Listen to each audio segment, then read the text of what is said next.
Hi everyone, I'm Alan and welcome back to the Rawlo report. So in today's video, I wanted to take a look at how many rich people are leaving the UK.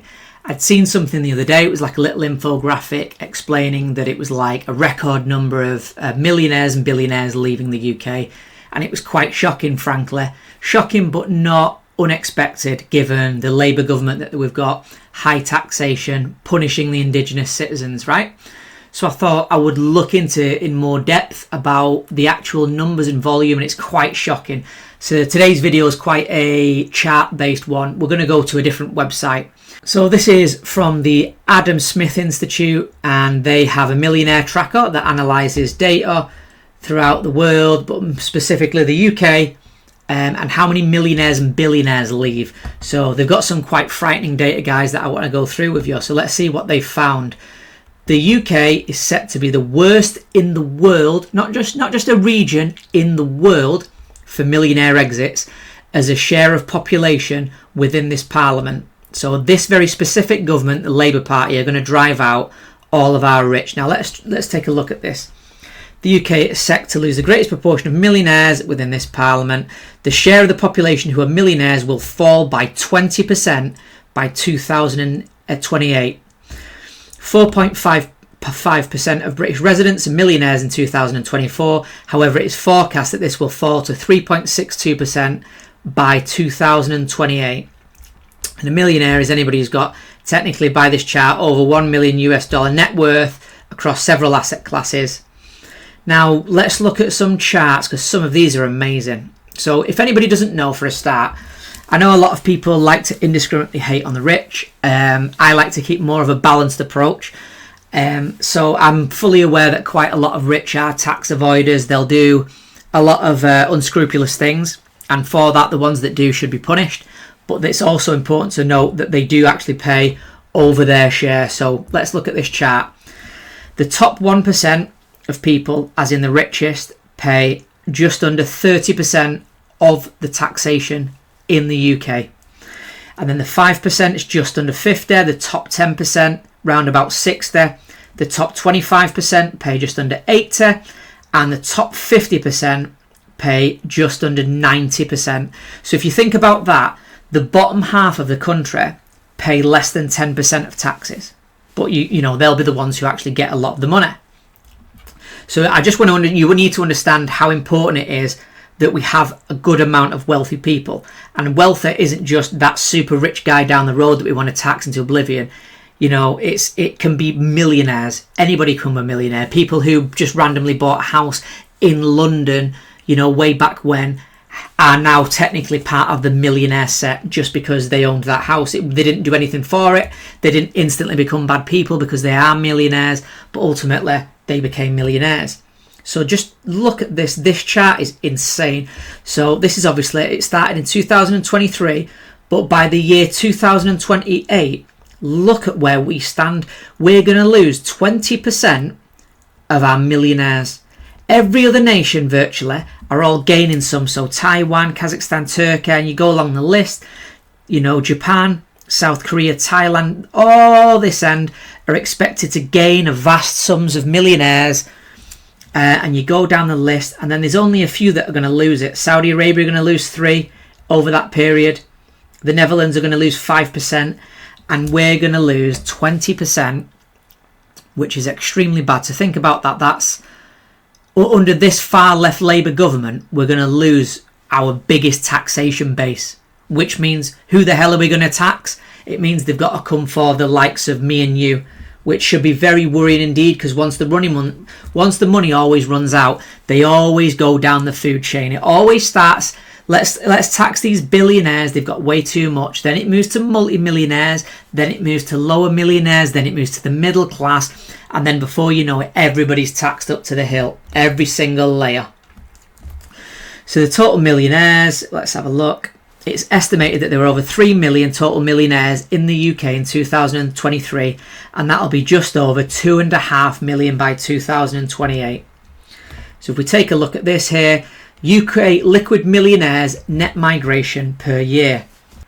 We went down and then we went up, and if you look, so when Labour took power, people read the writing on the wall straight away and they looked to leave. So last year it was to the tune of 9,500 millionaires left now, or essentially lost their wealth, depending on how you look at it. Now, the other side of that, so far I've read this year, it's looking to be on course for 16,000, which, you know, will be right up here. We're breaking records all the time. All the wrong records, I might add, under this Labour government. And here's one of the other charts that I wanted to show you. So this covers millionaires and billionaires. Obviously, we've got quite a lot of millionaires, so that's covered down this side. The billionaires, we only have so many. But as you can see, it's been on a decline for both of them in the past few years. Now, albeit some of this isn't under Labour, a lot of that, but it's still going down at this point, and it's going down faster than these charts would imply. So as this ends 2023, but if you look, the billionaire curve, the red line has been on a very steep curve, people dropping. We've gone from over 100 to, at the point of this chart, just over about 75, but that'll soon be 50 or less. And millionaires as well, that'll come down in this direction. So we're losing a lot of wealth, guys, and it's not really difficult to see under this government. Why? Let's take a look. We have some of the highest taxes. We have an anti-prosperity culture and changes to the non-dom rules. So just to put this into perspective, this is tax rates by country. So if you look at some of them, United Emirates, 0% inheritance tax, 0% capital gains, 9% corporate, right? If you look, there's a lot of zeros. I'll let you read this chart for yourself. A lot of zeros. Look, Canada, Australia, Italy only 4%, Greece 10%, 10%. Where's the UK? We're here at the bottom. So we have 40% inheritance. We have 20% for capital gains tax rate. And then we have a corporation rate of 25%. So we're high in all areas compared to some of the others. I mean, these countries aren't falling apart. Look at New Zealand, for example. 0% inheritance, 0% capital gains, and 28% corporation tax. They're not dying, are they? Despite the fact that they don't have these taxes in place. Cyprus aren't dying. Look, low rates. These people, we've been led to believe that we always need more tax and more tax. And yet we're trying it. We're giving it a good go. And we're having the worst economy known to man. So my overall take in this is, given that I did a video recently in which Rachel Reeves is about to announce a new tranche of tax packages and spending cuts and basically sticks to whack us British public with, which they're going to use, they're going to beat us down. That's what the Labour like to do, the far left extremists. But they're about to release another tax package. And again, taxation only works so much. Eventually, everybody looks to dodge taxation. Eventually, if you tax them enough. There's what people think is fair, and then there's what people start to hate. You know, because it's one thing not paying any tax, but people pay it a little bit out of their pocket. But if they don't see bang for their buck, people get really angry, and rightly so. So, for example, I pay tax. I'm a worker. I'm a full-time worker. And when I look and I see potholes in the road, when I see services that don't run properly, when I have to wait in my particular area, I'm in a very multicultural area. I have to wait 9 weeks to see a doctor. My girlfriend, who lives in a little rural place, nice little village, well, she has to wait maybe 2 or 3 days. So if I want a doctor, 9 weeks, she has to wait about 3 or 4 days or something, 2 or 3 days. The discrepancies are massive. And we're starting to see that flush throughout the UK. So at a time where our taxes are going up, up and up, we're getting less and less and less from our services. And the fact that they've even announced a new tax packages, I keep pointing this out, we're only 15 months into this Labour government. And they're extreme beyond all measures. They're hitting all the wrong polling. Everybody wants them out. There's nothing good about these guys. They're so dangerous.